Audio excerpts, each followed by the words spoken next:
Hello everybody, my name is Christopher Malone.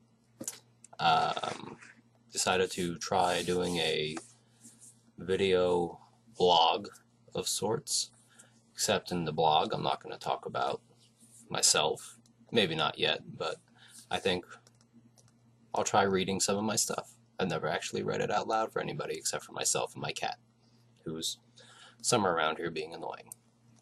This is one I just wrote this morning. I posted it on the website.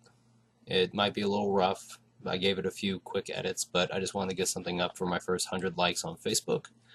And this is my present to all the people who liked it. It's now, last time I looked, 126 people. So, and like I wrote on my Facebook page, if I get to 200 likes, I'll write another one.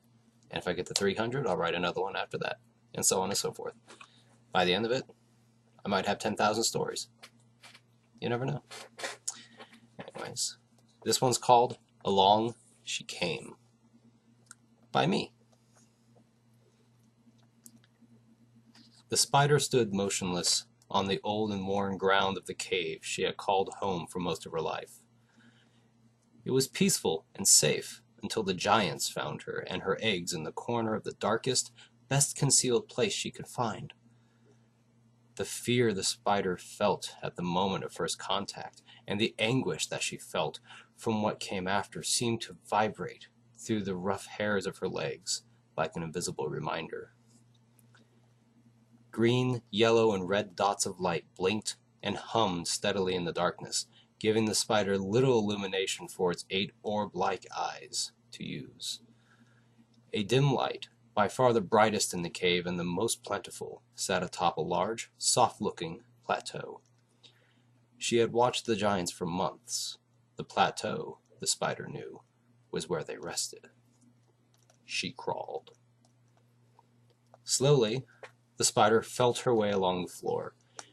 She stopped as her 2 front legs came into contact with something dangling from some unseen point above. She paused for a long moment, taking time to sense the object.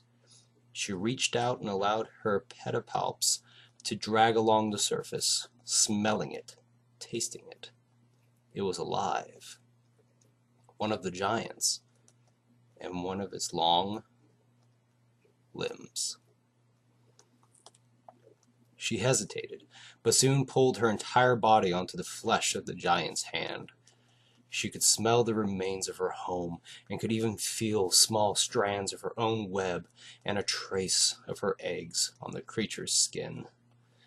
It wasn't fear that made the spider extend her fangs, and it wasn't self-preservation that made her sink them into the giant's flesh.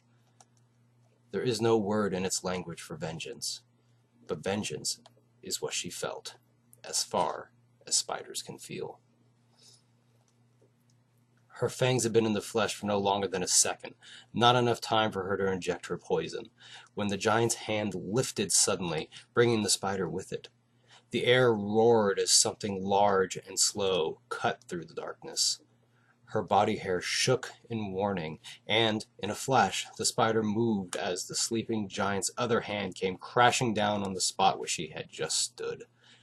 The spider ran as fast as her 8 legs could, and stopped on a bony nub where the giant's arm joined its main body, a foot or so away.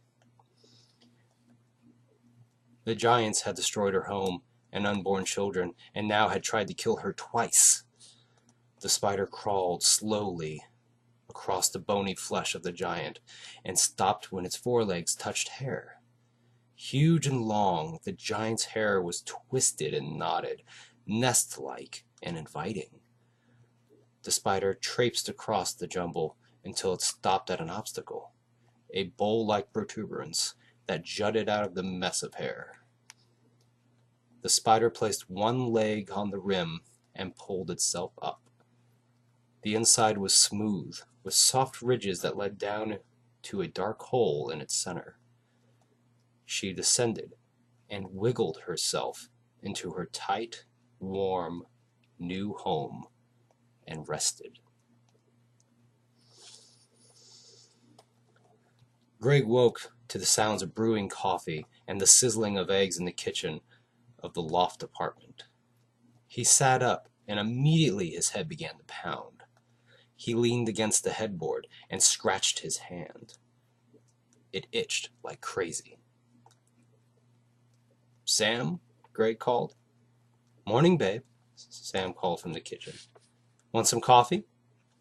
"Yes, please, and some ibuprofen." Sam walked out from behind the dividing wall a moment later, a cup of coffee in one hand and a bottle of medicine in the other. When Greg reached for them, Sam gasped. "Babe, your hand." Greg looked down at the large, reddish-pink lump on his right hand. "Holy shit," he said as he held his throbbing and swollen hand up to get a clearer look. His vision was blurry, and he attempted to blink the sleep from his eyes. When he raised his other hand to aid the process, a sharp pain tore through the side of his face. Sam jumped and dropped the cup of coffee and pills as Greg yelled in pain. She said, "What's wrong, honey? You okay?" Greg tried to shake his head, but another jolt of pain shocked him into immobility. He tried to say, "No, no, I need help," but it came again and again, a continuous, digging pain. Sam screamed as blood began to flow freely from inside of Greg's ear. If he could have, he might have clawed his ear from his head in the desperate attempt to stop whatever it was causing the pain, but he couldn't move. The spider's venom saw to that. Sam blacked out from the lack of breathing and crashed onto the old worn carpet. Greg was left in silence, except for two things. The first was the smoke detector sounding as the eggs in the kitchen began to burn. The second was the loud, muffled movement of the spider as she began to chew her way through Greg's eardrum. Sleep tight.